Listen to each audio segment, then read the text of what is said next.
삼국지가 낳은 가장 빛나는 두뇌들, 그 5명의 이름을 들어본 적이 있습니까? 사마의, 주유, 곽가, 육손, 그리고 제갈량. 이들은 각자 다른 주군을 섬기며 서로 다른 방식으로 역사의 방향을 바꿨습니다. 어떤 이는 화공으로 100만 대군을 불태웠고, 어떤 이는 병든 몸을 이끌고 천리 원정길에 올랐으며, 어떤 이는 겸손한 서생의 탈을 쓴 채 천하 최강의 군대를 무너뜨렸습니다. 그렇다면 이 5명 가운데 진정한 최고의 책사는 과연 누구였을까요? 지금부터 그 5명을 하나씩 살펴보며 역사의 이면에 새겨진 천재들의 이야기를 함께 풀어보겠습니다. 삼국지가 낳은 5 최고의 책사 가운데 그 첫 번째 자리를 차지하는 인물은 바로 사마의 자 중달입니다. 그는 고목처럼 인내했고 이리처럼 노렸으며 끝내 승자가 되었습니다. 삼국시대의 그 어떤 천재도 그의 수명과 기다림을 이기지 못했으며 결국 사마의 한 사람이 천하를 통일하는 진나라의 토대를 마련했습니다. 그는 조조, 조비, 조예 세 황제를 섬기며 수십 년 동안 인내하고 또 인내했습니다. 그 기나긴 기다림 끝에 그는 진정한 승자로 역사의 이름을 새겼습니다. 사마이는 179년 사이에 한해군 온현, 오늘날의 하남성에서 태어났습니다. 그의 집안은 대대로 고관을 배출한 사족 가문으로 아버지 사마방은 경조윤을 지낸 관료였습니다. 형제가 8이었는데 모두 재능이 뛰어나 세상 사람들이 사마팔달이라 불렀습니다. 어린 시절부터 사마이는 육아의 가르침을 깊이 익혔고 학식과 통찰이 남달랐습니다. 그러나 그의 가장 두드러진 특질은 화려한 재능이 아니었습니다. 바로 참을 수 없는 것을 참아내는 능력이었습니다. 후한 말 천하가 어지러워지자 조조는 젊은 사마이의 명성을 듣고 관직으로 불러들이려 했습니다. 그러나 사마이는 조조의 의심 많고 냉혹한 성정을 꿰뚫어보고 풍비라는 병을 핑계대며 거절했습니다. 풍비란 관절이 굳어 몸을 움직이지 못하는 병입니다. 조조는 한밤중에 사람을 보내 확인했고 사마이는 침상에 누운 채 꼼짝도 하지 않으며 죽은 사람처럼 굳어 있었습니다. 조조의 사자는 그가 정말 병든 것으로 믿고 돌아갔습니다. 이 일화 하나가 사마이의 본질을 드러냅니다. 그는 목숨이 위태로운 순간에도 냉정하게 연기할 수 있는 사람이었습니다. 결국 211년 조조가 가문을 통째로 위협하자 사마이는 더 이상 거절할 수 없다는 것을 알고 위부의 문학년으로 조조 진영에 합류했습니다. 그러나 조조는 일찌감치 그의 본성을 꿰뚫었습니다. 삼국지에 따르면 조조는 한 번은 꿈에서 3마리의 말이 한 구유에서 여물을 먹는 장면을 보았습니다. 처음에는 이를 마시 삼형제를 두고 한 것이라 여겼지만 후일 이것이 사마씨, 곧 사마예와 그 2 아들을 뜻하는 것이었다고 해석하는 이들이 있습니다. 조조는 임종할 때 아들 조비에게 사마이는 눈빛이 이리 같고 뒤를 돌아보는 모습이 남다르니 결코 종신으로 머물 인물이 아니다. 반드시 경계하라고 당부했습니다. 이 난고지상, 즉 이리가 뒤를 돌아보는 자세라는 말은 단순한 신체적 묘사가 아니었습니다. 이리는 적을 경계하면서도 달아나는 법이 없습니다. 끝내 사냥감을 노립니다. 조조는 사마이가 바로 그런 사람임을 알아챈 것입니다. 조조가 살아있는 동안 사마이는 끝없이 몸을 낮추었습니다. 전장에서 계책을 내도 실행은 다른 장수에게 맡겨지는 일이 다반사였습니다. 군사회의에서 탁월한 의견을 내도 조조는 끝내 그것을 완전히 따르지 않았습니다. 사마이는 그 모든 것을 묵묵히 감내했습니다.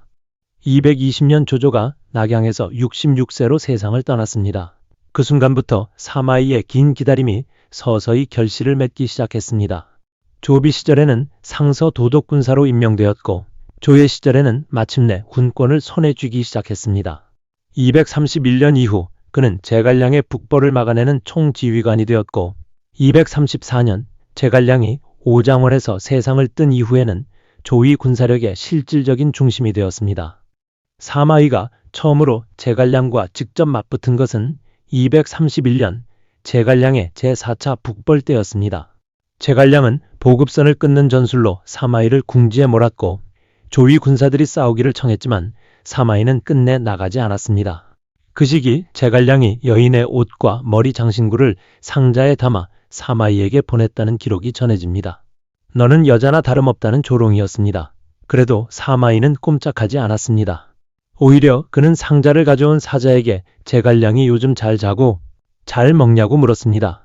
사자가 제갈량은 일찍 일어나 늦게 자고 밥은 몇 톱밖에 먹지 않는다고 하자 사마이는 고개를 끄덕였습니다. 얼마 남지 않았구나 라고 생각했을 것입니다. 234년 제갈량은 결국 오장원에 진영해서 53세로 눈을 감았습니다.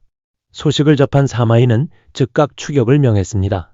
그러나 촉군이 달아나는 방향에서 갑자기 군기를 세우고 방향을 돌려 대형을 갖추자 사마이는 멈췄습니다. 제갈량이 살아있다고 믿었던 것입니다. 촉군이 완전히 물러난 뒤에야 그는 진영에 들어가 정연하게 남겨진 진지를 살피며 탄식했습니다. 그는 제갈량을 천하의 귀재라 불렀습니다. 진지하고 솔직한 찬사였습니다. 249년 1월 사마이는 마침내 역사에 길이 남을 한 수를 두었습니다. 당시 황제 조방이 고평릉의 선조의 능을 참배하러 자리를 비운 사이 사마이는 전격적으로 쿠데타를 일으켜 조위의 실권을 쥐고 있던 조상 일파를 몰아냈습니다. 이것이 이른바 고평릉 사변입니다. 그 순간 사마이의 나이는 71세였습니다. 젊어서 조조의 눈을 피해 병든 척했던 그가 70이 넘어서야 비로소 본색을 드러낸 것입니다. 251년 그는 73세로 세상을 떠났고 그의 손자 사마염이 결국 진나라를 세워 삼국을 통일했습니다. 사마이는 인내가 곧 전략이 될 수 있다는 것을 온몸으로 증명한 인물이었습니다. 그는 탁월한 군사 전략가였으며 정치적으로도 예리했습니다.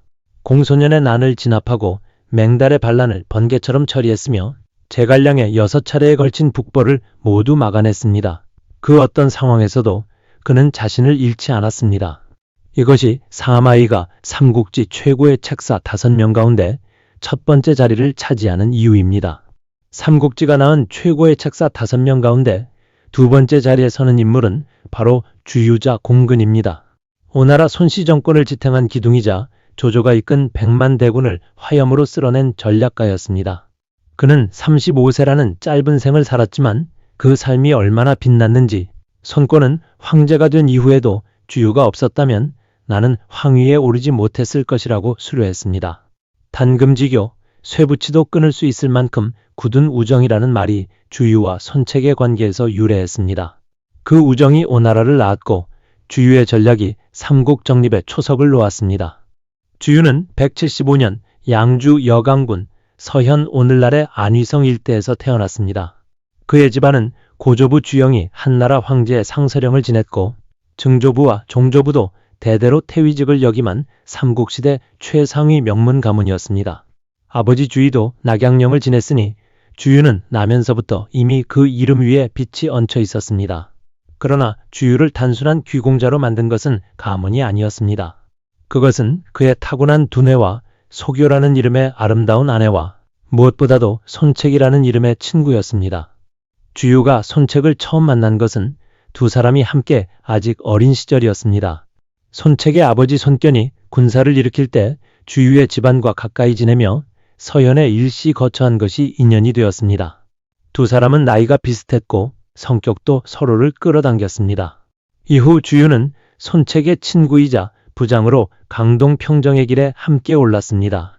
그들이 함께 강동을 누비던 시절 교국로라는 이름의 노인에게 2명의 절세미인 딸이 있다는 소문이 퍼졌습니다. 언니 대교는 손책이, 동생 소교는 주유가 아내로 맞아들였습니다. 이 이야기는 훗날 수많은 시인과 문인들의 붓끝에서 낭만적인 색채를 입었습니다. 손책이 200년 허공의 식객들에게 기습을 당해 26세의 나이로 세상을 떠나자 오나라의 운명은 그 어린 동생 손권의 어깨 위에 얹혔습니다. 손권은 당시 19세였습니다. 그 어린 군주가 기댈 수 있는 존재가 바로 주유였습니다. 손권의 어머니 무열황후는 손권에게 주유를 형으로 섬기라 당부했습니다. 주유는 손권에게 단순한 신하가 아니었습니다. 그는 오나라를 살아있게 하는 심장과 같은 존재였습니다. 208년 조조가 마침내 남방으로 군사를 일으켰습니다. 형주를 빠르게 접수한 조조는 수십만 대군을 이끌고 강동으로 방향을 돌렸습니다. 손권의 진영에서는 투항과 항전 두 갈래 길을 두고 논쟁이 벌어졌습니다. 장소를 비롯한 많은 신하들이 조조에게 항복할 것을 주장했습니다. 오나라의 군사력으로는 상대가 되지 않는다는 것이 이유였습니다. 그때 주유가 나섰습니다. 그는 손권에게 한밤중에 찾아가 조목조목 따져 말했습니다. 조조의 군대가 수백만이라 하나 북방 병사들이 남방의 기후와 물에 취약하다는 것, 수전에 익숙하지 않다는 것, 그리고 형주 병사들이 비록 조조에게 항복했지만 아직 충성심이 굳건하지 않다는 것을 지적했습니다. 주유는 손권에게 5만의 군사를 청했습니다. 손권이 모으기 어렵다며 3만만 내어주겠다고 하자 주유는 조금도 주저하지 않고 그 3만으로 충분하다고 했습니다. 이후 유비군과 함께 적벽에 진을 친 주유는 화공을 결행하여 조조 함대를 전소시켰습니다. 적벽대전에서 화공의 실질적인 계책은 황계가 내었습니다. 황계는 거짓으로 항복하는 척하며 기름과 마른 짚을 가득 실은 배들을 조조 함대 쪽으로 몰았고 적의 코앞에서 불을 붙였습니다. 당시 조조가 전함들을 쇠사슬로 묶어 연결해 놓은 것이 결정적 약점이 되었습니다. 불은 연결된 배들을 타고 순식간에 번졌습니다. 이 화공책이 황계 한 사람의 발상이었는지 아니면 주유가 직접 설계하고 황계를 통해 실행한 것인지를 두고 역사가들 사이에서 해석이 엇갈립니다. 그러나 황계가 주유 휘하장수였고 총지휘관으로서 전략적 결정을 내린 것은 주유였다는 사실 자체는 분명합니다. 정사 삼국지에서는 실제로 주유를 이 전투의 핵심 지휘관으로 기록하고 있습니다. 조조의 전기인 무제기에서도 조조의 군대가 역병과 더불어 화공으로 큰 타격을 입었다고 기록되어 있습니다. 주유는 이 승리로 조조의 남방 통일을 좌절시켰고 삼국 정립의 기초를 놓았습니다. 적벽대전 이후 주유는 계속해서 진격했습니다. 조인이 지키는 남군을 1년 이상 공략하여 끝내 빼앗았습니다. 이 전투에서 주유는 화살을 맞아 부상을 입었습니다. 그 화살의 후유증이 그를 평생 따라다녔다는 기록이 전해집니다. 남군을 손에 넣은 뒤 손권은 주유를 남군 태수로 임명했습니다. 이 시기 주유는 손권에게 익주 정벌 계획을 올렸습니다. 유비를 형주에 묶어두고 오나라가 파쪽 전체를 장악한 뒤 천하를 이분하여 위나라에 맞서자는 웅대한 구상이었습니다. 주유의 전략은 단순한 수비가 아닌 적극적인 공세였습니다. 그러나 주유는 익주 원정을 떠나는 도중 210년 파릉 오늘날의 호북성 파릉현에서 35세로 세상을 떠났습니다. 오랫동안 지속된 화살 부상의 후유증이 결정적이었다고 전해집니다. 손권은 소복을 입고 슬픔을 감추지 못했습니다. 주유의 영구가 강동으로 돌아오자 직접 무호까지 나가 그것을 맞이했습니다. 주유에게는 삼국 지연이가 만들어낸 비교적 억울한 이미지가 있습니다. 나관중은 제갈량을 부각하기 위해 주유를 시기심 많은 인물로 그렸습니다. 기생 유후생량, 하늘은 어찌하여 유를 내면서 량도 내었는가 하고 탄식하며 죽었다는 장면은 사실상 소설의 창작입니다. 정사에는 주유가 제갈량에 대해 어떤 생각을 품었는지에 대한 직접적인 기록이 없습니다. 오히려 정사 속 주유는 도량이 넓고 자신감 넘치는 인물로 묘사됩니다. 조조도 주유에 대해 어리지만 뛰어난 재능을 가졌다며 높이 평가했다는 기록이 남아 있습니다. 주유는 음악에도 조예가 깊어 연주가 조금이라도 틀리면 반드시 뒤를 돌아보았다는 일화가 전해집니다. 그래서 당시 사람들 사이에 곡이 틀리면 주유가 뒤를 돌아본다는 말이 유행했습니다. 문무를 겸비하고 용모도 수려했던 주유에게 사람들은 미주랑, 아름다운 주도련님이라는 별명을 붙여 불렀습니다. 35세의 짧은 생을 살았지만 그 이름이 이후 1800년이 지나도록 꺼지지 않는 것은 결코 우연이 아닙니다. 그는 삼국지 최고의 책사 5명 가운데 두 번째 자리를 차지하기에 충분한 인물이었습니다. 삼국지가 낳은 5 최고의 책사 가운데 세 번째 자리는 곽가 자봉효에게 돌아갑니다. 그는 조조가 가장 아꼈던 책사였으며 오직 봉효만이 나의 뜻을 안다고 조조가 말했을 만큼 두 사람의 신뢰는 각별했습니다. 37세라는 짧은 생을 살다 간 그는 그 짧은 시간 안에 조조의 북방 통일 전략을 사실상 설계했습니다. 곽가가 떠난 뒤 조조는 적벽대전에서 처참하게 무너졌고 이후 사람들은 봉효만 살아있었더라도라는 말을 입에 달고 살았습니다. 곽가는 170년 예주 영천군 양책현, 오늘날의 하남성 우주시 일대에서 태어났습니다. 그의 출신 가문에 대한 자세한 기록은 남아있지 않습니다. 다만 그가 청년 시절을 보낸 영천은 순욱, 순유, 진군 등 수많은 제사들이 배출된 고장이었습니다.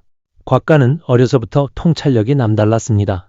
난세가 다가옴을 일찍 느낀 그는 스스로 이름과 행적을 감추고 여러 영걸들과 교유하며 때를 기다렸습니다. 이는 단순한 은둔이 아니었습니다. 스스로를 갈고 닦으면서 세상을 살펴보는 준비의 시간이었습니다. 20세 무렵 곽가는 먼저 원소를 찾아갔습니다.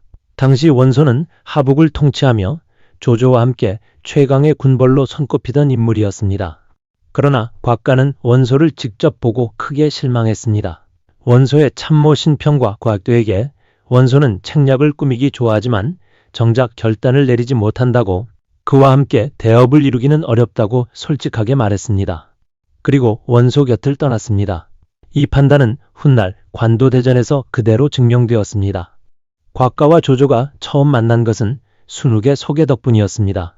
당시 조조의 곁에는 희지제라는 인물이 있었는데 그가 젊은 나이에 요절하자 조조는 순욱에게 그를 대신할 인재를 찾아달라고 부탁했습니다. 순욱이 곽가를 추천했고 두 사람이 만나 천하의 일을 논하자 조조는 크게 감탄했습니다. 나의 대업을 이룰 사람은 이 사람뿐이라고 말했습니다. 곽가 역시 자리를 물러나며 조조야말로 진정으로 자신이 섬길 주군이라고 기뻐했습니다. 이후 곽가는 조조를 11년 동안 섬기며 헤어지지 않았습니다. 곽가가 처음으로 두드러진 활약을 보인 것은 여포 토벌 때였습니다.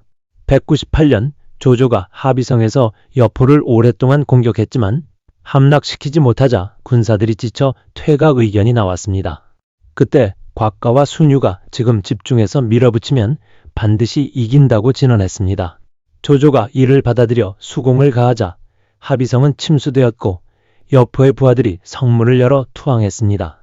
여포는 결국 사로잡혀 처형되었습니다.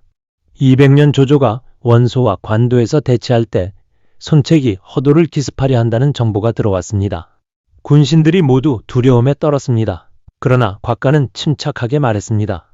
손책은 원한 관계에 있는 자들이 많고 경비를 소홀히 하며 경거망동하니 필시 어딘가에서 자객에게 해를 입을 것이라고. 곽가의 예언은 그대로 맞아떨어졌습니다. 손책은 얼마 후 허공의 식객들에게 기습을 당해 부상을 입고 26세로 죽었습니다. 이 정확한 예측이 곽가의 명성을 더욱 굳혔습니다. 관도대전 이후 원소가 죽고 두 아들 원담과 원상이 권력 다툼을 벌이자 조조는 계속 진격해 원씨 형제를 완전히 무너뜨리려 했습니다. 그러나 곽가는 기다리라고 진언했습니다. 원씨 형제는 스스로 싸울 것이고 그 사이 변화를 엿보다가 움직이면 힘 안 들이고 두 마리 토끼를 잡을 수 있다는 계책이었습니다. 조조가 이를 따르자 원담은 원상에게 반기를 들었다 패하여 조조에게 항복했고 조조는 결국 두 형제를 차례로 무너뜨렸습니다. 207년 조조가 북방의 오환정벌에 나서려 할 때 대부분의 참모들이 남쪽의 유비와 유표를 먼저 처리해야 한다며 반대했습니다. 그러나 곽가는 홀로 오환정벌을 강력히 지지했습니다. 유표는 의심이 많아 유비를 중용하지 않을 것이고 원상이 오환과 결탁하여 대대적으로 쳐들어온다면 그 후환이 더 크다는 논리였습니다. 역시 그의 예측은 적중했습니다. 오환정벌에 나선 조조가 요동까지 깊숙이 들어가는 동안 유표는 한 발짝도 움직이지 않았습니다. 문제는 그 원정길이었습니다. 유성으로 가는 길은 멀고 험했습니다.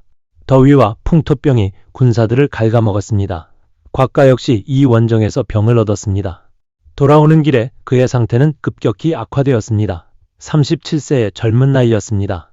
조조는 번갈아 사람을 보내 병문안을 끊이지 않았지만 결국 곽가는 그의 숨을 거두었습니다. 조조는 그의 상을 치르며 크게 울었습니다. 순유 등에게 그대들은 모두 나와 비슷한 나이인데 봉효만이 가장 젊었다. 천하가 안정되면 뒷일을 그에게 맡기려 했는데 어찌 이처럼 갑자기 잃게 될 줄 알았겠느냐고 탄식했습니다. 그리고 이듬해 조조는 적벽대전에서 참패를 당했습니다. 그 뒤 조조가 봉효가 살아있었더라면 나를 이런 지경까지 이르게 하지 않았을 텐데 라고 말했다는 기록이 전해집니다. 이 말 한마디가 이후 수백 년에 걸쳐 곽가를 신격화하는 씨앗이 되었습니다. 물론 곽가가 살아있었다 해도 적벽의 패배를 막을 수 있었는지는 알 수 없습니다. 조조의 패인은 수전에 미숙한 북방 병사들과 남방의 풍토병, 그리고 적절하지 못한 판단이 겹쳐 만들어진 것이었습니다. 그러나 조조가 곽가라는 이름 석자를 떠올리며 탄식했다는 것만으로도 그 책사가 얼마나 대단한 인물이었는지를 짐작할 수 있습니다. 곽가의 특징은 대범하고 직설적인 성격이었습니다. 당시 진군이라는 인물이 곽가가 몸가짐을 바르게 하지 않는다며 여러 차례 조정에 고발했지만 곽가는 아무렇지도 않다는 듯 태연했습니다. 조조도 그의 방탕한 생활 방식을 따로 나무라지 않았습니다. 도덕적으로는 문제가 있어도 실력만큼은 누구도 따를 수 없었기 때문입니다. 삼국지 최고의 책사 5명 가운데 3번째 자리를 차지하는 곽가는 살아있는 동안 조조의 북방 통일을 이끈 두뇌였으며 죽어서는 후대 사람들에게 요절한 천재의 아이콘으로 남았습니다. 삼국지가 낳은 5 최고의 책사 가운데 4번째 자리는 육손자 백원에게 돌아갑니다. 그는 오나라를 대표하는 가장 위대한 전략가였습니다. 관우를 함정에 빠뜨렸고 유비의 복수군을 화공으로 무너뜨렸으며 석정에서 조휴의 대군을 격파했습니다. 정사 삼국지에서 황제를 제외하고 단독 열전에 오른 신하는 오직 제갈량과 육손 2사람뿐입니다. 이 사실 하나가 육손의 위상을 설명합니다. 육손은 183년 양주 5군 오현 오늘날의 강소성 소주 일대에서 태어났습니다. 본명은 육이였으나 훗날 육손으로 개명했습니다. 그의 집안은 대대로 강동의 지배 가문이었습니다. 아버지를 일찍 여의고 종조부인 여강태수 육강에게 의지했습니다. 그런데 육강이 원술과 불화가 생겨 공격받을 처지에 놓이자 육강은 일족을 육손에게 맡겨 오나라로 피신시켰습니다. 이때 육손은 집안을 이끌고 손권의 막부로 들어왔습니다. 21세에 처음 관직에 나선 육손은 손권의 해창 둔전교의로 임명되었습니다. 부임한 현에 가뭄이 들자 그는 스스로 창고를 열어 곡식을 풀어 빈민을 구제하고 농사를 권장했습니다. 백성들이 그 덕을 크게 입었습니다. 이 일화는 육손이 단순한 군사 전략가가 아니라 민심을 헤아리는 행정가이기도 했음을 보여줍니다. 이후 그는 손권의 조카딸과 혼인했고 오나라 황실과 혈연적으로도 연결되었습니다. 육손이 역사의 전면에 등장한 것은 219년 형주 공방전 때였습니다. 당시 관우는 번성을 포위하고 하북을 진동시키며 절정의 기세를 보이고 있었습니다. 오나라는 이 틈을 이용해 형주를 탈환하려 했습니다. 총지휘관 여몽이 병을 핑계로 물러나면서 그 자리를 누가 채울지가 관건이었습니다. 여몽은 손권에게 육손을 추천했습니다. 재능은 매우 깊지만 아직 이름이 널리 알려지지 않아 관우가 꺼려하지 않는다는 것이 이유였습니다. 육손은 부임하자마자 관우에게 극도로 겸손한 내용의 서신을 보냈습니다. 자신은 하찮은 서생이며 장군의 위엄에 기쁘게 의지하고 싶다는 내용이었습니다. 관우는 이 편지를 읽고 크게 안심하여 형주 방어군의 상당 부분을 번성전선으로 돌렸습니다. 관우는 육손을 전혀 위협적이지 않은 새내기로 판단했습니다. 그것이 그의 치명적인 실수였습니다. 오군은 비어있는 형주를 빠르게 장악했고 관우는 결국 맥성에 고립되어 사로잡혀 처형되었습니다. 육손의 조용한 편지 한 통이 오나라의 역사를 바꾼 것입니다. 221년 유비가 관우의 원수를 갚겠다며 대군을 이끌고 오나라를 침공했습니다. 이 전쟁이 바로 이릉대전입니다. 손권은 육손을 대도독으로 임명해 방어를 맡겼습니다. 그러나 군대 안에서는 불만의 목소리가 거셌습니다. 반장, 한당, 능통 등 오나라의 노련한 노장들은 육손보다 경험도 많고 나이도 많았습니다. 그들은 자신들보다 훨씬 젊은 육손의 명령을 따르는 것을 탐탁지 않게 여겼습니다. 육손은 유비의 대군을 만나자 맞싸우지 않고 물러섰습니다. 수비하고 기다리고 또 기다렸습니다. 장수들이 겁쟁이라며 수군거렸지만 그는 개의치 않았습니다. 유비의 군사들은 험한 산지를 뚫고 수백 리를 진격해 왔습니다. 군량을 실어 나르는 보급선은 길고 가늘었습니다. 더위가 기승을 부리는 여름이 찾아왔습니다. 촉군은 더위를 피해 진영을 숲속으로 옮기고 나무에 의지해 진지를 구축했습니다. 육손은 바로 그 순간을 기다리고 있었습니다. 222년 여름, 육손은 마침내 움직였습니다. 그는 먼저 작은 규모로 촉군 한 진영을 공격해 보았고 불이 잘 붙는다는 것을 확인했습니다. 이후 전군에게 불을 붙인 뒤 공격 명령을 내렸습니다. 화염이 촉군의 숲 진영을 삽시간에 휩쓸었습니다. 700리에 걸쳐 늘어선 40여 개 촉군 진영이 불타올랐습니다. 군사들은 뿔뿔이 흩어졌습니다.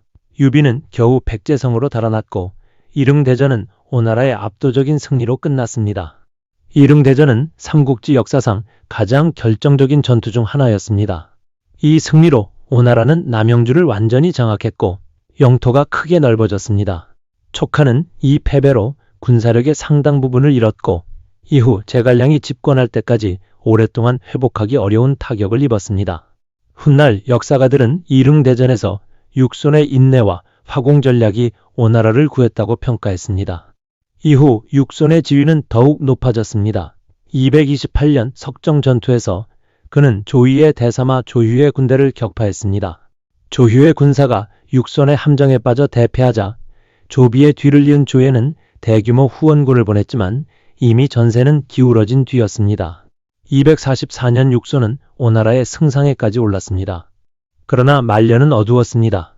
손권의 후계자 다툼에 휘말린 육손은 손화를 지지했다가 손권의 의심을 샀습니다.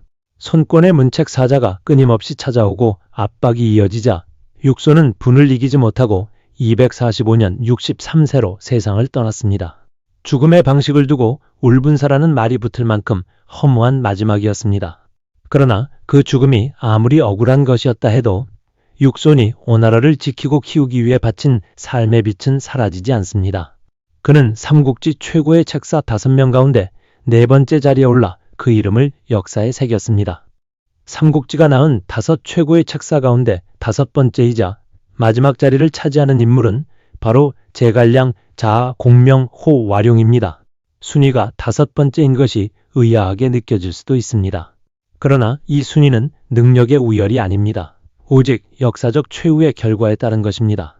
사마이는 살아남았고 제갈량은 먼저 세상을 떠났습니다. 주유는 오나라를 구했고 제갈량은 촉한의 부흥을 이루지 못했습니다.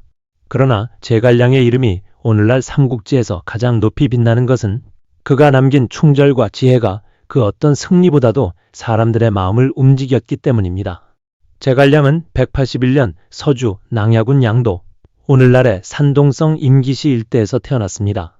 그의 집안은 학문적 전통을 지닌 사족 가문이었습니다. 그러나 어린 시절부터 불운이 이어졌습니다. 일찍 아버지를 잃었고 삼촌 제갈련의 손에서 자랐습니다. 후한말 천하가 어지러워지자 가족을 이끌고 형주로 피난했습니다.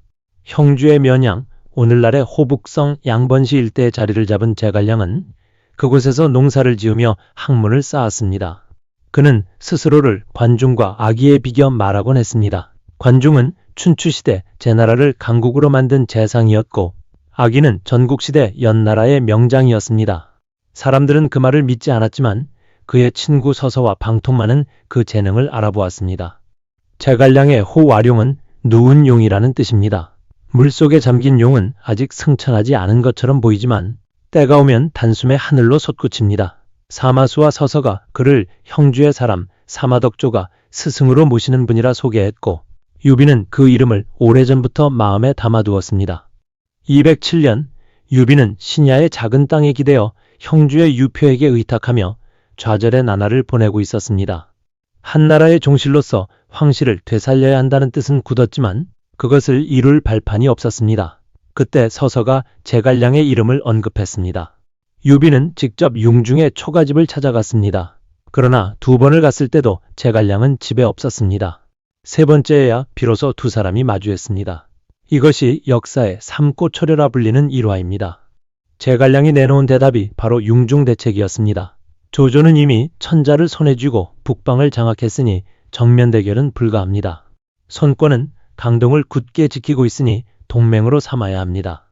지금 형주는 주인이 무능하고 백성들이 유비를 바라고 있으니 취할 수 있습니다. 그리고 익주는 험준하고 풍요롭습니다. 형주와 익주를 차지하고 안을 다스리며 밖으로는 손권과 결탁한 뒤 천하의 기회가 오면 2 방향에서 중원을 도모합니다. 이것이 천하 3분지계였습니다. 제갈량은 26세의 나이에 한나라의 전략을 이미 완성해 놓고 있었습니다. 유비가 그를 모셔오자 제갈량은 유비의 참모장이 되었습니다. 2 사람의 관계는 처음부터 깊었습니다.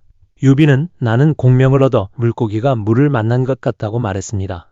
제갈량의 첫 번째 큰 공헌은 208년 손권 진영으로 단신으로 건너가 연합을 성사시킨 것입니다. 당시 조조의 대군이 남하하자 손권의 진영 안에서는 항복론이 강하게 제기되었습니다. 제갈량은 손권 앞에 서서 유비가 결코 항복하지 않을 것임을 강조하고 조조군의 약점을 조목조목 짚으며 연합의 이점을 설득했습니다. 손권의 마음을 돌린 이 외교적 성과가 적벽대전의 씨앗이 되었습니다. 유비가 223년 이릉대전의 패배를 극복하지 못하고 백제성에서 세상을 떠나자 그 아들 유선에게는 제갈량이 남겨졌습니다. 제갈량은 승상이자 군사로서 촉한의 모든 것을 도맡았습니다. 내정을 다스리고 외교를 운영하고 군사를 총지휘했습니다. 그는 오와의 동맹을 복원했고 익주의 농업과 세제를 개혁하여 국력을 키웠으며 남만원정으로 후방을 안정시켰습니다. 그리고 227년 제갈량은 북벌을 결심했습니다. 출발 전 그는 황제 유선에게 출사표를 올렸습니다. 그 출사표는 지금도 읽으면 눈시울이 붉어진다는 글입니다. 신은 본래 포위로 남양에서 발길을 벌이던 자로 어지러운 세상에 목숨을 보존하고자 했을 뿐 제후들 사이에서 명성을 구하려 하지 않았습니다. 선제께서 3번이나 신을 찾으시며 현실을 물으셨기에 크게 감동하여 이후 선제를 위해 몸을 바쳐 일하겠다고 허락했습니다. 이것이 출사표의 시작입니다. 남송의 장수 악비는 이 글을 읽고 눈물을 흘리며 베껴 썼다고 전해집니다. 228년부터 234년까지 제갈량은 5차례에 걸쳐 북벌을 감행했습니다. 첫 번째 북벌에서 그는 성동격서 전술로 기산을 넘어 조이를 경악해 했습니다. 조이는 그 어떤 위협도 사마이가 막아낼 것이라는 확신이 없어 급히 방어선을 구축해야 했습니다. 그러나 마속이 산 위에 진지를 쳤다가 가정에서 패하는 바람에 제갈량은 눈물을 머금고 마속의 목을 베고 퇴각해야 했습니다. 231년 네 번째 북벌에서는 사마이와 정면으로 맞붙었습니다. 제갈량이 기산에서 보급선을 끊고 사마이를 압박하자 사마이는 끝까지 나오지 않았습니다. 그 기간 제갈량은 모구유마라는 이름의 목재 수레를 만들어 험한 산지에서 군량을 운반했습니다. 이 발명품은 보급 문제를 일정 부분 해결했습니다. 제갈량은 또한 연노라는 개량된 쇠뇌를 개발하여 화력을 높였고 팔진도라는 진법을 창안하여 병력이 적은 촉군이 위군에 맞설 수 있게 했습니다. 사마이가 한사코 나오지 않자 제갈량은 여인의 옷과 장신구를 사마이에게 보냈습니다. 적진 안에서 분노한 위군 장수들이 우리 대도독은 겁쟁이냐며 달려나가겠다고 했지만 사마이는 조예에게 상소를 올려 출전 허락을 요청하는 척하는 방식으로 시간을 끌었습니다. 조예로부터 출전 불가 명령이 내려오도록 유도함으로써 사마이는 장수들의 분노를 황제에게 돌렸습니다. 이것은 교묘한 정치적 수완이기도 했습니다. 234년 5번째 북벌이었습니다. 제갈량은 오장원에 진을 쳤습니다. 오나라와 동시에 협공하기로 약속을 받아두었지만 오나라는 독자적으로 움직였고 제갈량 혼자 사마이어와 대치해야 했습니다. 두 진영은 위수를 사이에 두고 수백일을 대치했습니다. 제갈량은 그 시간 동안 진영 안에 농지를 만들어 군사들이 직접 농사를 지으며 장기전에 대비했습니다. 그러나 그의 몸이 버텨주지 못했습니다. 하루에 먹는 밥이 몇 톱에 불과했고 매질 20대 이상을 처벌하는 모든 일을 직접 처리했다는 기록이 남아 있습니다. 모든 것을 혼자 짊어진 그의 몸은 이미 한계에 다다라 있었습니다. 234년 가을 제갈량은 오장원의 진영에서 53세로 눈을 감았습니다. 그가 숨을 거두기 전 사마이는 촉군 진영을 정탐했고 제갈량이 죽음에 임박해 있음을 감지했습니다.